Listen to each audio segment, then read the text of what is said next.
సరే, ఇంకోటి ఏంటంటే ఎవరైతే కొరివి పెడతారో వాళ్ళని ఒక 10 రోజుల వరకు, అంటే దినం చేసే రోజు వరకు ఎవరింటికి వెళ్ళొద్దు, ఎవరి మొహం చూడొద్దు అని చెప్తారు సార్. దాని వెనక ఏమైనా రీజన్ ఉంటుందంటారా? అవును, ఇట్లాంటివన్నీ ఉన్నాయి కదా. నిజమే. ఎందుకు అని అంటే అక్కడ కూడా ఆచారమే. ఇప్పుడు మనం మాట్లాడుకోబోయే వాటికి కూడా ప్రతి మతం ఆచారంలో, ప్రతి సాంప్రదాయంలో ఒక పండితుడు ఉన్నాడు. అతన్ని పండితుడు అంటవా, బ్రాహ్మణులు అంటవా, పాస్టర్లు అంటవా, ముల్లాలు అంటవా, లేకపోతే ఒక ప్రబోధకుడు అంటవా, నీ ఇష్టం ఏమన్నాను. కానీ ప్రతి దాంట్లో ఏముంది అని అంటే వీళ్ళు ఏ పని పాట లేకుండా మనిషి పుట్టిన కాంచి మనిషి చనిపోయేదాకా అనేక సాంప్రదాయాలు సృష్టించి, అనేక ఆచారాలు సృష్టించి, ప్రతి ఆచారంలో, ప్రతి సాంప్రదాయంలో తాను ఉన్నాడు. ప్రతిదీ తనకు డబ్బులు ఇవ్వాల్సిందే, ప్రతిదీ తనను పిలవాల్సిందే. తాను లేకుండా ఏం చేయడానికి వీలు లేదు. అందుకని అనేక ఆచారాలు పెట్టారు. అంతేకాదు, గుండె ఎందుకు కొట్టించుకోవాలి అని అంటే విచారానికి, నా తండ్రి చనిపోయాడు అనేటువంటి ఒక విచారాన్ని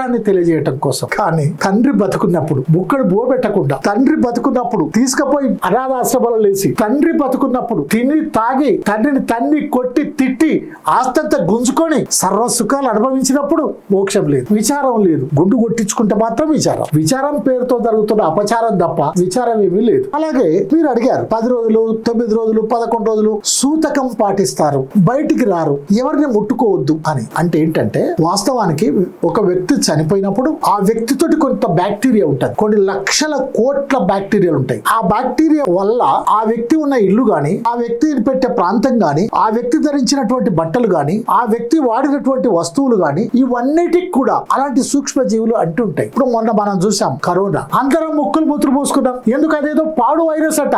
ఆ వైరస్ మాట్లాడితే వస్తుందట, గాలితో వస్తుందట. అట్టగానే చనిపోయిన వ్యక్తి గాలితో కూడా వస్తుంది. కానీ ఆ వ్యక్తి అట్లాంటి ఒక అంటు రోగంతో చనిపోయాడా? అట్లాంటి ఒక వ్యాధులు వ్యాపింపజేసే అటువంటి లక్షణాలతో చనిపోయాడా? ఆ వ్యక్తి బాడీ, శరీరం అంతా కూడా అనేక క్రీములతోటి నిండి ఉందా అని అంటే ఆచారం వచ్చింది కాబట్టి ఎట్లా ఉన్నా చేయాలి. అది ఎప్పటి నుంచో వచ్చి ఎందుకు వస్తుందో ఏమని తెలియదు. మా ముత్తాత చేసాడు, మా తాత చేసాడు, మా తండ్రి చేసాడు, నేను చెప్తాను, అందరితో పాటు మేము కూడా. అంతేగాని నిజానికి సూతకం అనేది ఏం లేదు. అందుకని ఏం చేస్తారు, అన్ని బట్టలు గిట్టలు బాగా తీసుకుపోయి చెరలేసి, బాయిలేసి, ఎక్కడో కాడేసి మొత్తం క్లీన్ చేసుకొని వచ్చి ఊరంతా పరిచి ఎడబెట్టుకొని ఉంటారు. ఎందుకబ్బా ఇవన్నీ పోతాయని. సో అందుకని ఏంటంటే వాస్తవానికి మనిషి బ్రతుకున్నప్పుడు అతని పైన ప్రేమ చూపించాలి, అభిమానం చూపించాలి, గౌరవం చూపించాలి, కడుపు నిండా తిండి పెట్టాలి.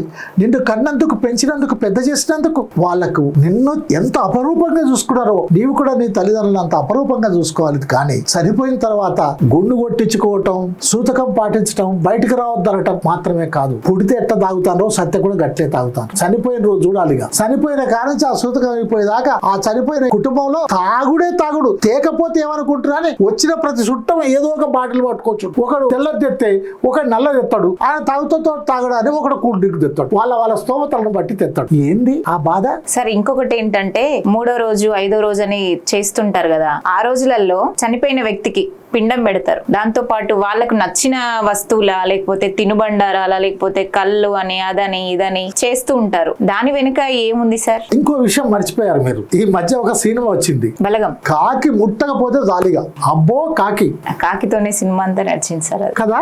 దానికి దీనికి చాలా లింక్ ఉందమ్మా.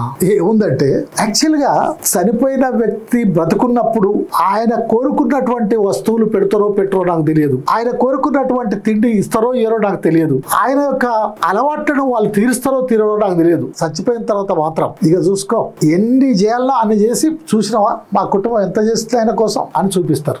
ఇవి ఎందుకు పెడతారు? ఈ పిండం ఎందుకు పెడతారు? ఇవన్నీ అన్నాలు ఎందుకు పెడతారు? ఈ అన్నం తీసుకుపోయి ఆ కాడి దగ్గర పెడతారు. ఆ కాడి దగ్గర పెడితే ఏమైంది? ఆ కాకి వచ్చి తినాలి. కాకి తినలేదు అనుకుందాం, కాకి రాలేదు అనుకుందాం. హైదరాబాద్ లాంటి నగరంలో కాకులు ఎడదొచ్చినాయి లేవు. హైదరాబాద్ కాదు, ఈ మధ్య చాలా ఊళ్ళలో లేవు. మొన్న మా చిన్నాన్న సరిపోయాడు మేచరాజపల్లి ఊళ్ళే, మహబూబాద్ జిల్లాలో. ఆడ ఆ ఊరోళ్ళు చెప్తాను ఈ ఊళ్ళో కాకులు రావని. మరి ఏమొస్తాయట?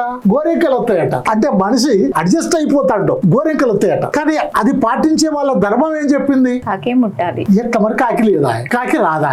ఆ మొన్న హైదరాబాద్ లో మాకు తెలిసిన వాళ్ళ ఒక ఆయన తండ్రి చనిపోయాడు. దాన సంస్కారాలకు మేము పోయిన తర్వాత అక్కడ పిండం పెట్టాలి. అక్కడ ఏం చెప్పిండో తెలుసా పండితుడు? ఇక్కడ కాకులు గీకులు రావు. మరి ఎట్లా? ఇక్కడ ఆవులకే ఇర్రి, ఆవులకు పెట్టండి, అవన్నీ ఆవులు తింటాయి. ఇంకో ఊళ్ళే నేను పోయినా, ఆవులు ఏం చెప్పిర్రు? ఇక్కడ కాకులు రావు, గద్దలు రావు, ఏవి రావు, ఆవులు రావు, ఏవి రావు. ఇది తీసుకుపోయి ఇళ్ళ లేరు. ఇన్ని ఆచార పద్ధతులు ఉన్నాయి. ఇవన్నిటి ఉద్దేశం ఏంటంటే ఇక్కడ గనక పెడితే చనిపోయినటువంటి ఆ వ్యక్తి, ఈ లోకంలో చనిపోయిన వ్యక్తి ఎక్కడికి పోతాడు? పరలోకానికి పోతాడు. పరలోకంలో మంచిగా తినాలి కదా, కాబట్టి ఇక్కడ పెట్టాలి. ఇందుకోసం వచ్చింది. నిజానికి ఇక్కడ పోయిన వ్యక్తికి ఇక్కడ పెట్టకుండా అక్కడ తినాలనే పేరుతోటి ఈ పెట్టేది ఏదైతుందో అది కొంతమంది పరాన్న బొక్కులు సృష్టించినటువంటి ఆచారం, సాంప్రదాయం తప్ప మరొకటి కాదు. ఇంకొకటి ఏంటంటే